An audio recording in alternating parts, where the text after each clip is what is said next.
पश्चिम बंगाल सरकार और राज्यपाल सीवी आनंद बोस एक बार फिर से आमने सामने हैं। राज्य भवन की एक महिला कर्मचारी ने राज्यपाल पर यौन उत्पीड़न का आरोप लगाया है।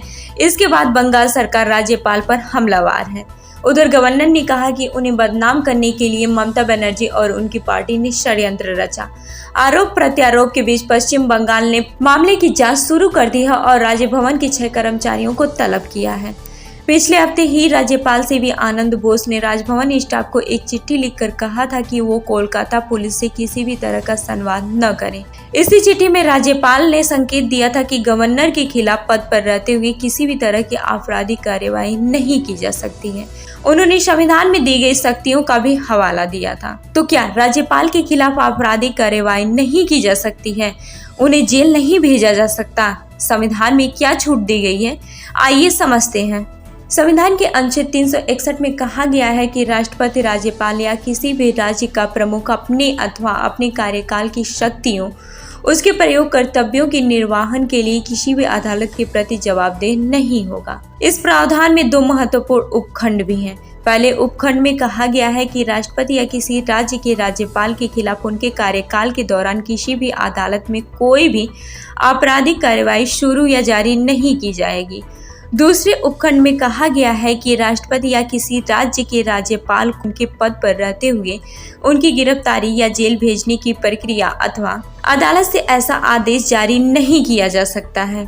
पुराने उदाहरण देखें तो पता लगता है कि जब किसी राज्यपाल पर ऐसे गंभीर आरोप लगे हैं तो उन्होंने खुद ही अपना पद छोड़ दिया।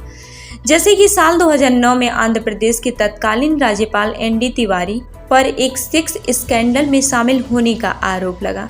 इसके बाद से उन्होंने स्वास्थ्य कार्यों का हवाला देते हुए अपने पद से इस्तीफा दे दिया था। इसी तरह साल 2017 में मेघालय के राज्यपाल बी षणमुगनाथन ने अपने खिलाफ यौन उत्पीड़न का आरोप लगने के बाद इस्तीफा सौंप दिया था। उस वक्त मेघालय राज्य भवन के करीब 100 कर्मचारियों ने गवर्नर पर कार्यकाल की गरिमा से गंभीर समझौता करने का आरोप लगाते हुए उन्हें हटाने की मांग की थी। गौर करने वाली बात यह है कि राष्ट्रपति अथवा राज्यपाल को जो संवैधानिक छूट दी गई है वो आजीवन नहीं, सिर्फ और सिर्फ उनके कार्यकाल तक ही सीमित है। यानी कि जब तक वो कुर्सी पे हैं तब तक उनके खिलाफ कार्यवाही नहीं की जा सकती है। उदाहरण के तौर पर साल 2017 में सुप्रीम कोर्ट ने 1992 में बाबरी मस्जिद विध्वंस मामले में भाजपा नेता लाल कृष्ण आडवाणी, मुरली मनोहर जोशी और उमा भारती के खिलाफ दोबारा कार्यवाही शुरू की थी। कोर्ट ने लखनऊ सत्र न्यायालय को उनके खिलाफ आपराधिक साजिश का अतिरिक्त आरोप तय करने का निर्देश दिया था। हालांकि इसी फैसले में उत्तर प्रदेश के पूर्व मुख्यमंत्री कल्याण सिंह के खिलाफ आरोप तय करने पर रोक लगा दी गई थी। उस वक्त वो राजस्थान के राज्यपाल के रूप में कार्यरत थे।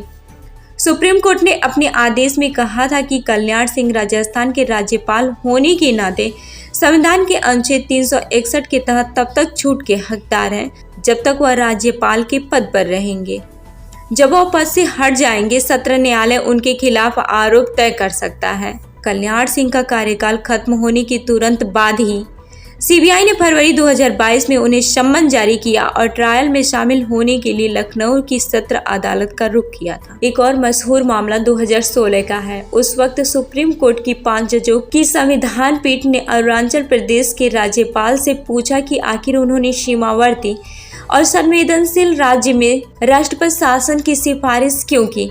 इसके तुरंत बाद सुप्रीम कोर्ट ने चूक बताते हुए अपना आदेश वापस ले लिया और कहा कि राज्यपाल को कंप्लीट इम्यूनिटी मिली है और किसी कोर्ट के प्रति उत्तरदायी नहीं है।